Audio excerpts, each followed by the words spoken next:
Assalamualaikum warahmatullahi wabarakatuh. Anak-anak sekalian, berjumpa kembali dengan Bapak dalam pelajaran PPKN melalui PPKN Studio. Namun jangan lupa subscribe, like, dan komen. Kongres Pemuda 1. Kongres Pemuda 1 adalah pertemuan kepemudaan bersifat nasional pertama di Hindia Belanda. Kegiatan ini mempertemukan persatuan-persatuan pemuda yang bersifat kedaerahan seperti Jong Java, Jong Celebes, Jong Sumatera, dan organisasi lainnya. Kongres Pemuda 1 ini dilaksanakan pada tanggal 30 April sampai dengan tanggal 2 Mei tahun 1926 di Batavia. Kongres Pemuda 1 ini merupakan hasil langsung dari menjamurnya organisasi-organisasi kepemudaan, yang pada puncaknya berupaya menemukan banyak persamaan. Persatuan-persatuan yang bersifat kedaerahan ataupun ideologis, pada dasarnya berupaya untuk mengentaskan segala penderitaan masyarakat Hindia. Kongres ini menjadi salah satu jalur yang diambil untuk memperbesar gerakan kemerdekaan. Latar belakang pelaksanaan Kongres Pemuda 1. Politik etis yang dicanangkan oleh kerajaan Belanda pada awal abad ke-20 menumbuhkan elit-elit intelektual baru di Hindia. Intelektual ini kemudian berupaya melakukan pergerakan untuk perbaikan masyarakat pribumi yang didiskriminasi dan dirugikan akibat kolonialisasi.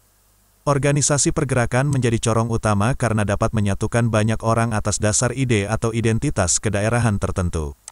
Sehingga pada perkembangan selanjutnya banyak ditemui organisasi-organisasi pergerakan semacam ini. Misalnya Indische Partij, Sarekat Islam, dan Budi Utomo. Organisasi pergerakan yang masing-masing memiliki landasan pergerakan dan tujuan sendiri, namun belum mencoba untuk berkolaborasi menciptakan gerakan yang lebih masif. Adapun organisasi ini meskipun mengikat atas dasar kesamaan, namun perbedaan dengan organisasi lainnya tidak dapat dipungkiri. Terkadang perbedaan ide, keyakinan, identitas, dan cara gerak menjadi hambatan untuk berkolaborasi. Kongres Pemuda dirancang untuk membuat sebuah pertemuan yang mengawali kolaborasi di atas semua perbedaan yang ada. Mendasarkan pergerakan ke depan menjadi bersama-sama dan satu tujuan yaitu perbaikan nasib rakyat dan kemerdekaan bangsa. Kongres Pemuda 1 yang dilaksanakan pada tahun 1926 adalah hasil dari upaya tersebut, dilatar belakangi oleh kebutuhan yang mendesak untuk melancarkan pergerakan bersifat nasional untuk menekan pemerintah kolonial Hindia Belanda. Tokoh-tokoh Kongres Pemuda 1 ini diinisiasi oleh Pemuda Indonesia, Perhimpunan Pelajar-Pelajar Indonesia, PPPI, dan Perhimpunan Indonesia di Belanda. Gagasan untuk melakukan fusi gerakan dirasa penting mengingat pemerintah tidak segan membubarkan pergerakan yang dianggap radikal. Kongres Pemuda 1 di Batavia tanggal 30 April-2 Mei tahun 1926 dihadiri oleh perhimpunan-perhimpunan berikut. 1.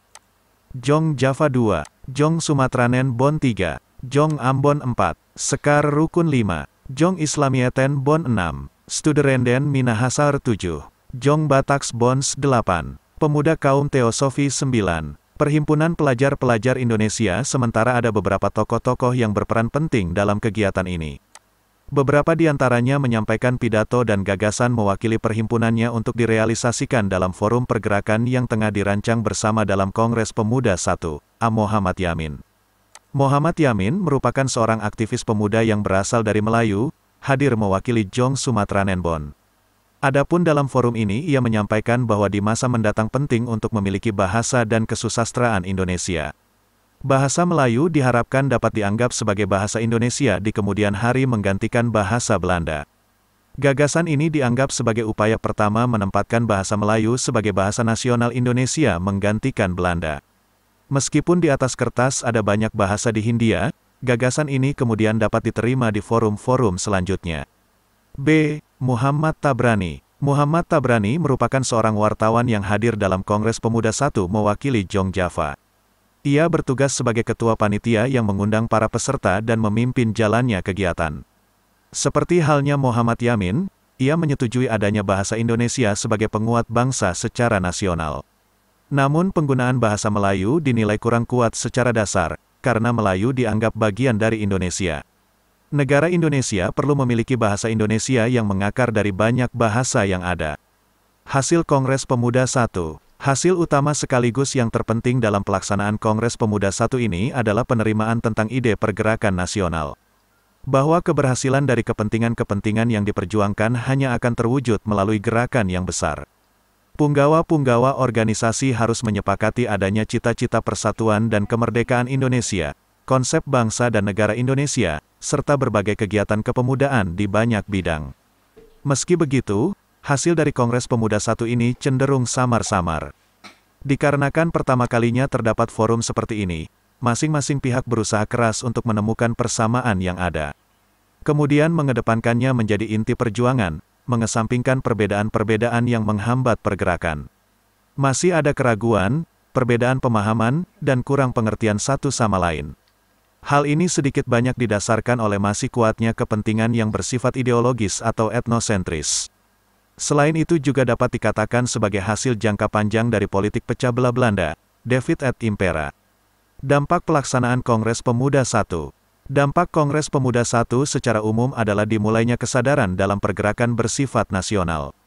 Sebelumnya organisasi yang ada bersifat ideologis, kedaerahan, atau berdasarkan identitas tertentu yang terpecah-pecah.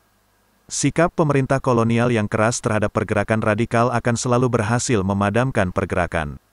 Dalam pertemuan ini, disadari bahwa pergerakan secara nasional akan meningkatkan daya tawar bangsa Indonesia di hadapan pemerintah. Memaksa mereka untuk mendengarkan pendapat berbagai kalangan dan mengedepankan keadilan seperti yang diharapkan. Dengan ini, cita-cita kemerdekaan bangsa dan negara Indonesia semakin realistis untuk dicapai. Dampak penting yang lainnya adalah bahwa Kongres Pemuda 1 ini disepakati sebagai awal dari pertemuan selanjutnya.